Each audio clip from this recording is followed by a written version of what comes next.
दो चर वाले रैखिक समीकरण में ये तो बहुत इंपॉर्टेंट फॉर्मूला है, ठीक है ना।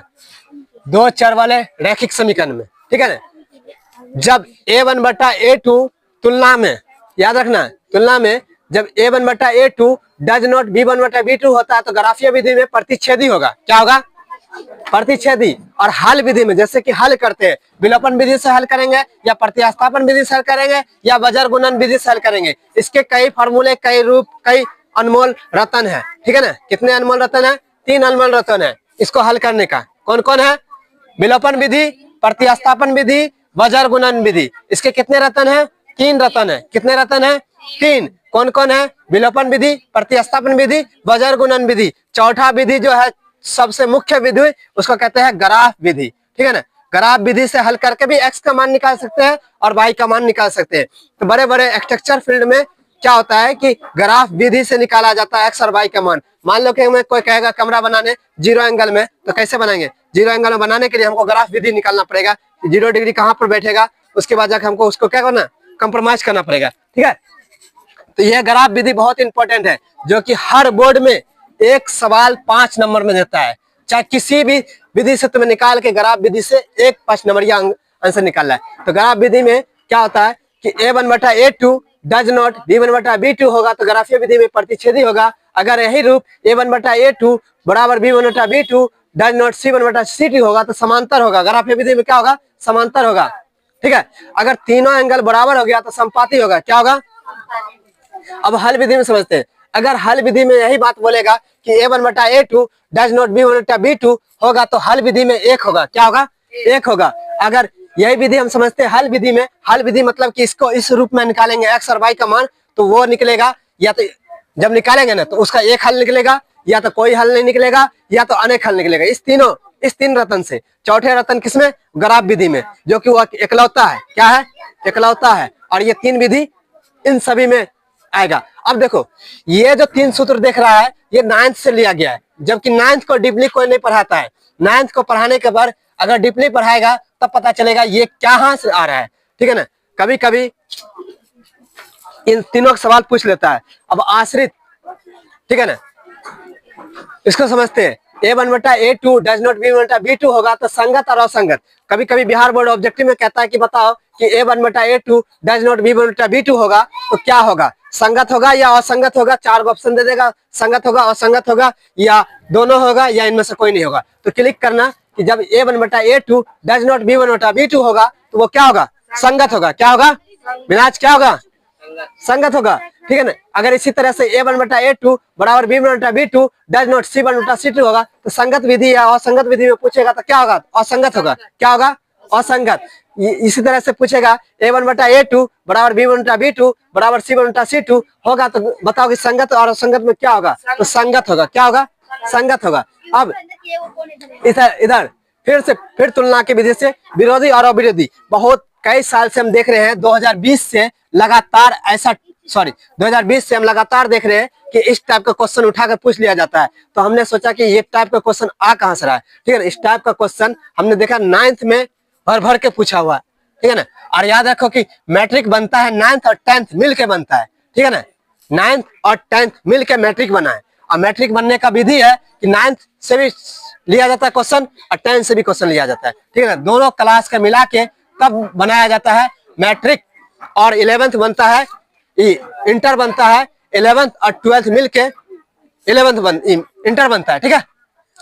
अब हमें समझते हैं, अगर a1/a2 डज नॉट b1/b2 होगा तो विरोधी और अविरोधी में अविरोधी होगा। क्या होगा? अविरोधी। मतलब इसका विरोध करने वाला नहीं होगा, अविरोधी होगा, ठीक है ना। फिर a1/a2 बराबर b1/b2 डज नॉट c1/c2 होगा तो अविरोधी और विरोधी में ये विरोधी होगा। क्या होगा?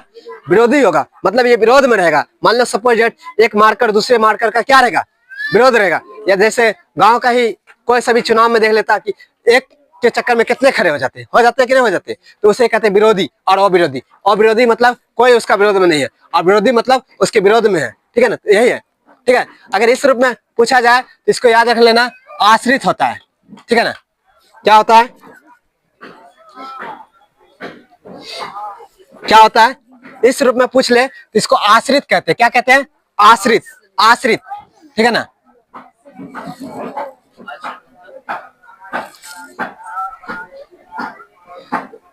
आश्रित मतलब कि ये सवाल जो है ना, इसको आश्रित है कि इस पर हल होगा।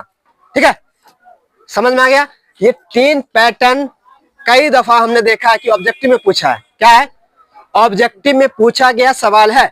और ऑब्जेक्टिव के तुम मान लो पहले हम याद करवाते थे यहाँ तक के, और जब से हमने देखा कि बिहार बोर्ड का पैटर्न चेंज है, तब से हम क्या कर दिए, 3 और घुसा दिए। 3 और घुसा दिए। हम सोचते हैं कि सब टकराना चाहिए, और इस दफा कह रहे हैं कि क्वेश्चन ना टकराया तो फिर बोलना, क्लास पूरे बंद कर देंगे। बस बशर्ते लिखने वाला स्टूडेंट होना चाहिए। ठीक है ना, हम जितने साल से हम अनुमान लगाए हैं सब टकराया है, बस लिखने वाला स्टूडेंट नहीं होता है। ठीक है ना, हमने बोला था कि 5 नंबरिया में जो जो क्वेश्चन के बारे में बताया था वही सब क्वेश्चन आया हुआ था। और कुछ स्टूडेंट तो सिग्नेचरों करा के ले गया था कि आएगा कि नहीं आएगा, सिग्नेचर करिए। तो अब इसके हल करने की विधि कितने हैं? हल करने की विधि इसके कितने हैं? 3 है। कितने हैं? देखो, विलोपन विधि सब स्टूडेंट का फेवरेट विधि है। क्या है? बहुत पसंदीदा है, सबसे ज्यादा जल्दी जल्दी सॉल्व कर लेता है।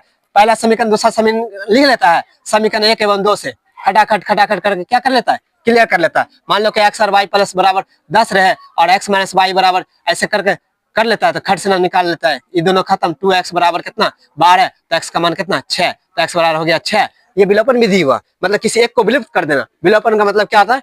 किसी एक को विलुप्त कर देना। और प्रतिस्थापन का मतलब होता है कि पहले प्रतिस्थापन कर लो कि किसी एक को विलुप्त करना है। क्या है प्रतिस्थापन का मतलब? क्या है कि पहले एक को क्या कर लो, विलुप्त कर लो। अब वजर गुणन में तीनों का पता करो एक साथ, तीनों का पता करो एक साथ।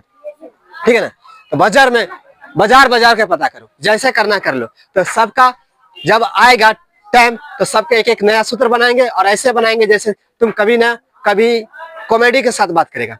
ठीक है ना, तो इसका तो बता दिया कि कैसे करना है, विलुप्त कर दो। तो विलुप्त का मतलब कि जो बच्चा खो गया है उसको पता करना है। ठीक है ना, और इसका प्रतिस्थापन तो इसके बारे में बताएंगे, इसके बारे में बताएंगे। तो आज का क्लास जो है बोला गया है कि ग्राफीय विधि में एक एसएफ के सवाल में बोला गया है 20 नंबर में, कह रहा 20 नंबर सवाल में दीर्घ उत्तरी प्रश्न है जो कि सीबीएसई बोर्ड में पूछा हुआ सवाल है। CBSE board 2002, 2002, 2002, 2002, 2003, 2005। ठीक है ना, इस सब सवाल में पूछा गया हुआ सवाल है। ठीक है, तो इस सब सवाल जो है, अगर मान लो कि तुम बिहार बोर्ड को, जब बिहार बोर्ड ऐसा हम इसलिए पढ़ाते हैं कि बिहार बोर्ड के साथ साथ कई बोर्ड को तुम पछाड़ सकता है। मान लो कि कंपटीशन में कहीं बैठ गया तो ये नहीं ना कि हम एनसीईआरटी पढ़े हुए हैं तो हमको एनसीईआरटी क्या है, नॉर्मलिटी है कि तुम्हें समझने के लिए दिया जाता है। और ये बुक क्या है कि तुम्हें समझने के साथ साथ प्रैक्टिस भी कराया जाता है। तो इसलिए एनसीईआरटी से बेहतर एसएफ है। ठीक है ना, तो इसको साफ करके नया सिलेबस जो है तुम्हारा, इस विधि पर बोला क्या, जिसके अनेक हल हो। क्या बोला गया? जिसके अनेक हल हो। अनेक हल होने के लिए शर्तें क्या रखा गया है? शर्तें रखा गया है कि A1/A2 बराबर B1/B2 बराबर C1/C2, जो कि संपाती हो और अनेक हल हो और संगत हो और आश्रित हो। ये 4 पॉइंट याद रखना। क्या होना चाहिए? संपाती हो, अनेक हल हो। ठीक है ना, तो तुम्हारे बोर्ड ने सिर्फ और सिर्फ यहाँ पर इतने को बात पूछा है कि अनेक हल हो, और अनेक हल होने के लिए तीनों एंगल बराबर होना चाहिए। क्या होना चाहिए? तीनों एंगल बराबर होगा तब उसको क्या निकालना है? ग्राफ विधि निकालना है। तो ग्राफ विधि में क्या आएगा? उसका आंसर संपाती होगा। ठीक है ना, तो चलते हैं देखते हैं क्या क्या इसमें क्या बात बोला गया है। तो इसके ऊपर में पूरा डिटेल निकालते हैं।